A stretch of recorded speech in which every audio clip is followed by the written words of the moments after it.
Bienvenidos hermanos al club de lectura hoy. Vamos a estar en Hechos capítulo 13 y Hechos capítulo 14. Vamos a estar respondiendo la guía. Espero que tengan sus Biblias a la mano, espero que tengan algo en que anotar, porque Jesús va a hablar a nuestra vida hoy y tenemos que estar listos para escucharle.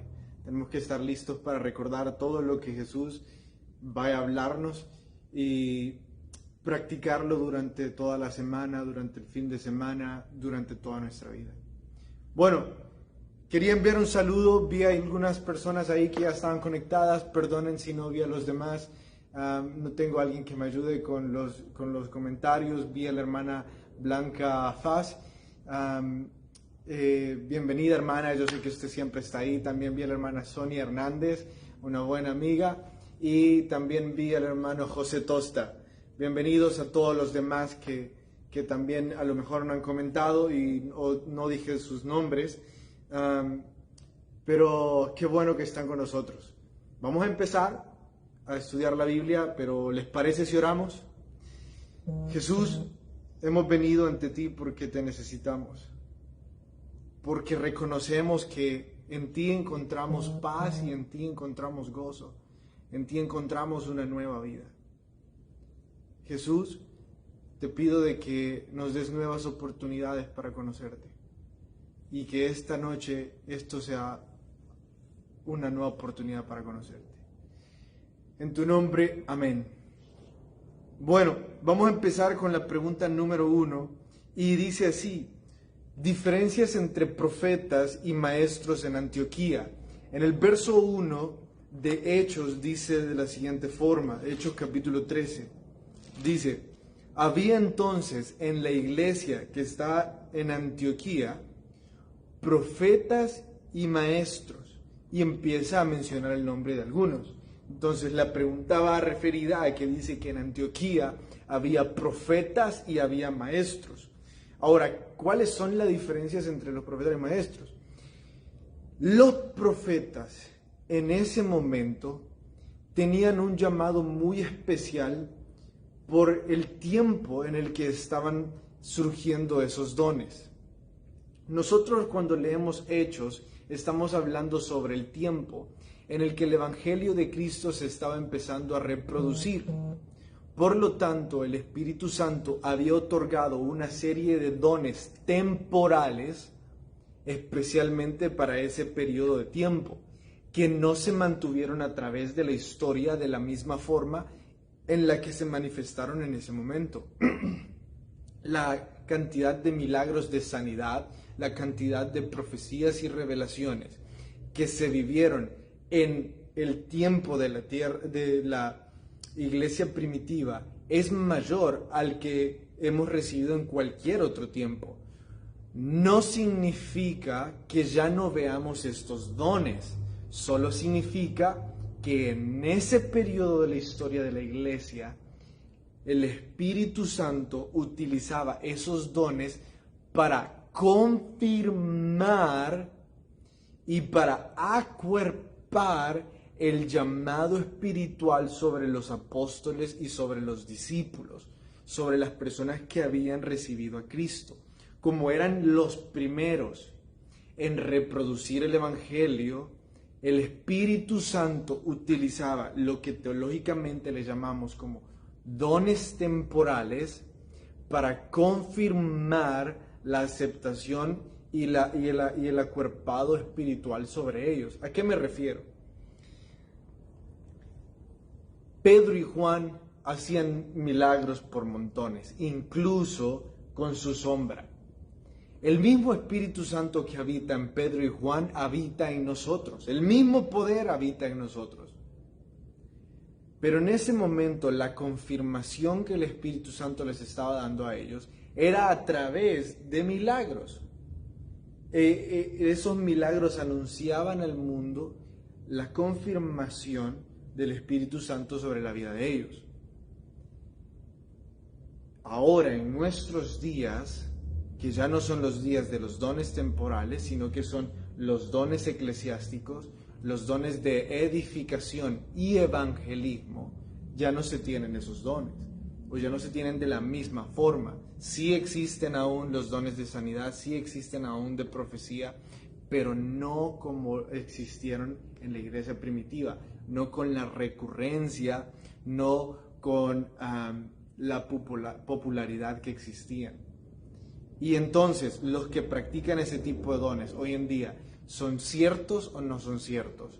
Nosotros como iglesia de la capilla, nosotros creemos en la manifestación de dones del Espíritu Santo, mas no creemos en la dependencia de la manifestación de dones para confirmar la salvación de una persona.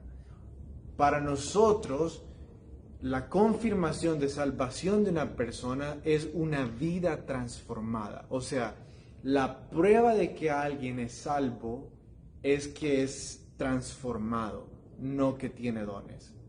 Y creemos que el Espíritu Santo a veces ocupa algunos dones como profecía. Ahora, ¿qué era este don de la profecía? Perdonen por extenderme tanto en la diferenciación teológica de dones temporales y ahora dones eclesiásticos, pero era necesario que conociéramos el contexto y el tiempo.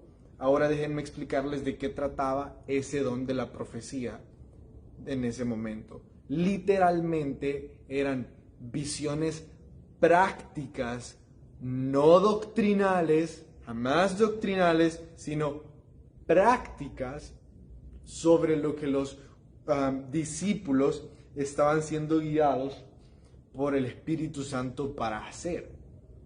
Entonces era algo así tan práctico como decir: el Espíritu Santo me reveló a través de una visión de que ustedes deberían de ir hacia Antioquía, hacia Pafos. No era algo doctrinal como el Espíritu Santo me ha dicho que usen esto para ir a Pafos o lo otro. Era simplemente prácticos, manifestaciones prácticas. Ahora, sí puede existir que hoy en día también hay algunos que reciban alguna visión de parte de Dios o que reciban alguna palabra de parte de Dios y de forma práctica le digan a otra persona: creo que deberías de hacerlo esto o lo otro. Y entonces, si sí puede pasar, ¿por qué ya no les llamamos profetas a esas personas? Porque cuando los dones temporales, cuando el tiempo de los dones temporales acabó, empezaron a surgir los pastores y los evangelistas. Aquí había profetas y apóstoles, porque estaban los apóstoles vivos, y se acaba ese periodo de tiempo, y ahora vienen pastores y evangelistas, que son ocupados por Dios para ejercer exactamente los mismos roles, pero con diferentes manifestaciones del Espíritu Santo. ¿Que hay algunas veces que surgen? Sí los hay. Entonces, y esos eran los profetas, y los maestros eran aquellos que enseñaban sobre la vida de Jesús y cómo la vida de Jesús cumplió las profecías del Antiguo Testamento. Bueno, espero haya quedado un poco claro sobre lo de los profetas y sobre los maestros. En otro tiempo también hemos hablado que el significado de un profeta es el que habla el mensaje de Dios o el enviado de Dios para hablar un mensaje. Entonces, cuando nosotros leemos la palabra de Dios, estamos anunciando el mensaje de Dios. Hay algunos que dicen, bueno, eso también es ser un profeta. En cuanto a concepto, lo es. Y entonces, ¿por qué hay algunos que prefieren llamarse profetas y no pastores? Bueno, es cuestión de títulos, pero básicamente se ejerce la misma profesión, que es cuidar y guiar a las ovejas por medio de la palabra de Dios. En aquel tiempo tenía un uso un poco diferente y hoy también. Entonces, espero que haya quedado un poco claro. Si no, también pueden hacer las preguntas que deseen hacerlas. Ya tengo un poco de ayuda y me van a avisar si hay preguntas. Bueno, la segunda pregunta: ¿por qué llama la atención Manaén en el grupo? Manaén era el grupo de oración que estaban reunidos en Antioquía. Estaban orando con Pablo y Bernabé, estaban orando con otros dos, y lo que resalta de este Manaén es que había crecido con Herodes, con el mismo Herodes que mandó a decapitar a Juan el Bautista. Noten que secularmente se cree que Herodes mantuvo una relación con Juan el Bautista, y ahora tenemos que Manaén creció con Herodes, y esta es una de las razones por las cuales se cree que en realidad Herodes quiso arrepentirse y quiso creer en Dios por medio de la predicación de Juan el Bautista, porque su hermanastro, o quizás no hermanastro, pero compañero de crianza, se criaron juntos, Manaén sí se convirtió.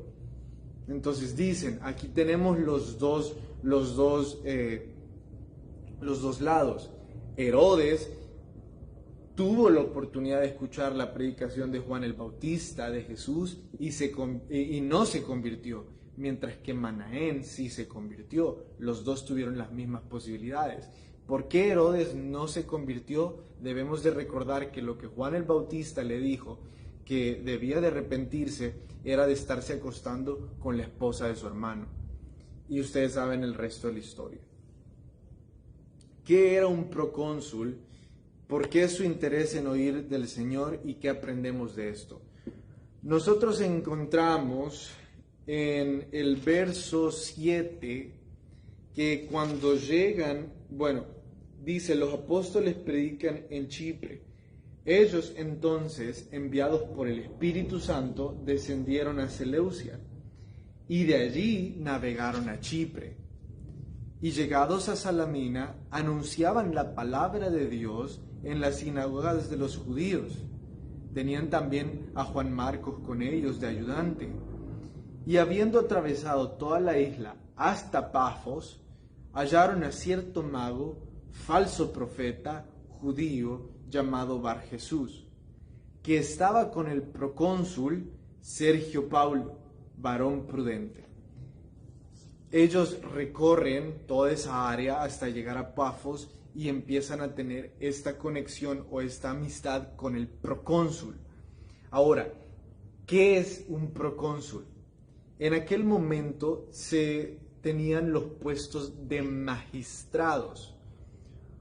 Hoy, cuando nosotros estamos hablando de consulados, hablamos de personas diplomáticas que están en otro país velando por el cuidado de las personas que están en ese país pero pertenecen a otro.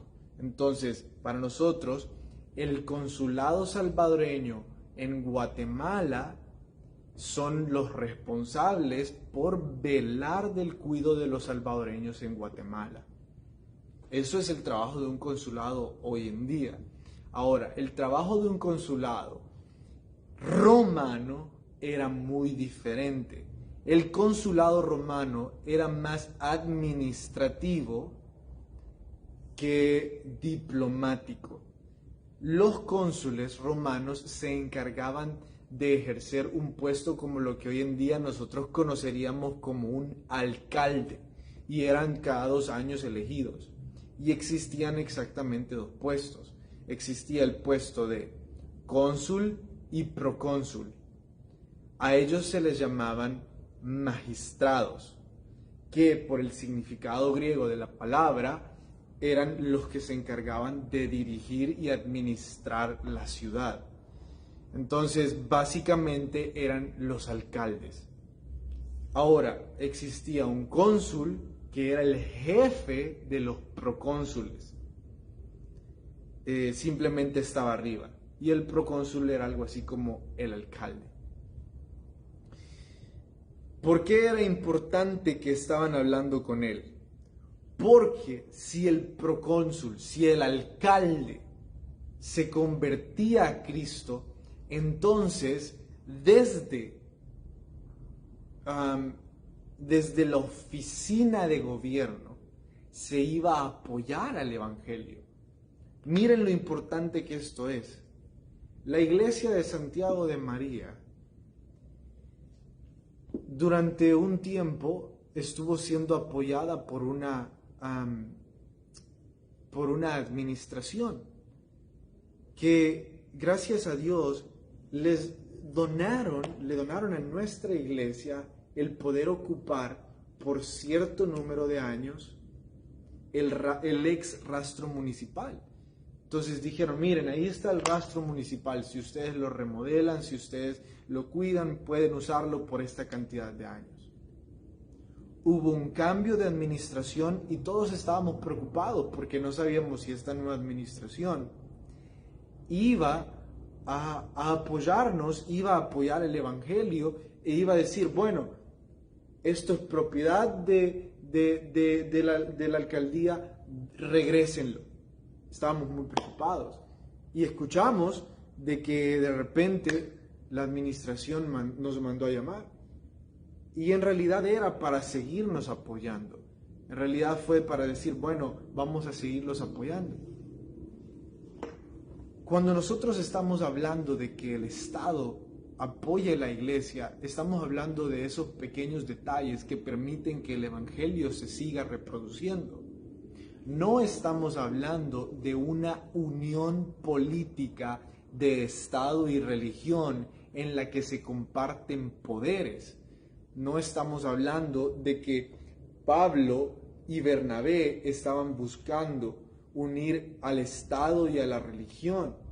Ellos estaban buscando que en armonía el Estado ayudara a la religión a seguir promoviendo el Evangelio, pero en ningún momento hacerlos codependientes. En realidad, Dios no nos ha llamado a nosotros para buscar algún tipo de favor. Dios nos ha llamado para simple y sencillamente predicar el Evangelio. Y cada vez que el Estado quiera apoyar el Evangelio, entonces enhorabuena. Entonces de repente no creamos que este fue el inicio de la unión del Estado y la religión. En realidad solo era lo que Pablo conocía, que si el alcalde o si el líder legal llegaba a ser cristiano, entonces iba a ser mucho más fácil poder reproducir el Evangelio. La pregunta número 4. Si toda la ciudad se juntó para escuchar, ¿debemos concluir que tenían sed de Dios? Pablo y Bernabé llegan a Antioquía de Siria, otra ciudad de Galacia, de la región de Galacia. En esa ciudad ellos llegan a una sinagoga y empiezan a predicar. Ahora, el nivel de dominio que Pablo tenía sobre las cosas o sobre las enseñanzas judías y sobre el cumplimiento que Jesús había hecho de las profecías era tan elevado que después de que lo hizo el primer sábado o el primer sábado o el primer día de reposo, se esparció tanto el rumor que el segundo día de reposo que Pablo y Bernabé estuvieron ahí, se llenó. Escuchen lo que dice. Verso 43. Despedida la congregación, muchos de los judíos y de los prosélitos piadosos siguieron a Pablo y a Bernabé, quienes hablándoles les persuadían a que perseverasen en la gracia de Dios. El siguiente día de reposo se juntó casi toda la ciudad para oír la palabra de Dios. Pero viendo los judíos la muchedumbre que había venido para escuchar a Pablo y a Bernabé, sintieron celos. Dijeron, estos ya no son nuestros amigos, hoy estemos en contra de ellos. Y empezaron a hacerles guerra.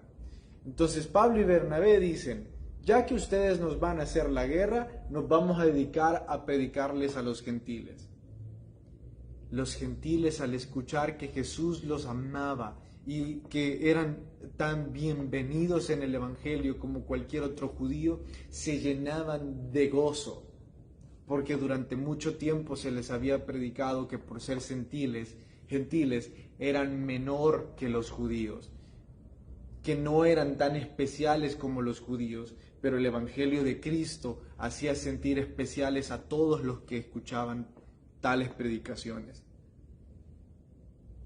¿Por qué instigar a mujeres piadosas y distinguidas? Siempre en la misma pelea que los judíos empezaron a hacer contra ellos, dice que una de las estrategias que tomaron la encontramos en el verso 49.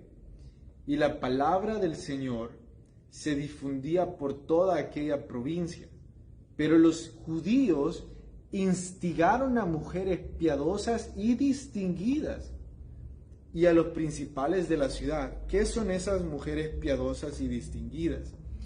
Eran simple y sencillamente mujeres que ejercían algún tipo de influencia religiosa dentro de las sinagogas o dentro de los varones piadosos judíos. Ahora, por piadoso no se está refiriendo, o piadosas no se está refiriendo que eran en realidad personas santas, sino que eran conocidas por cumplir la ley.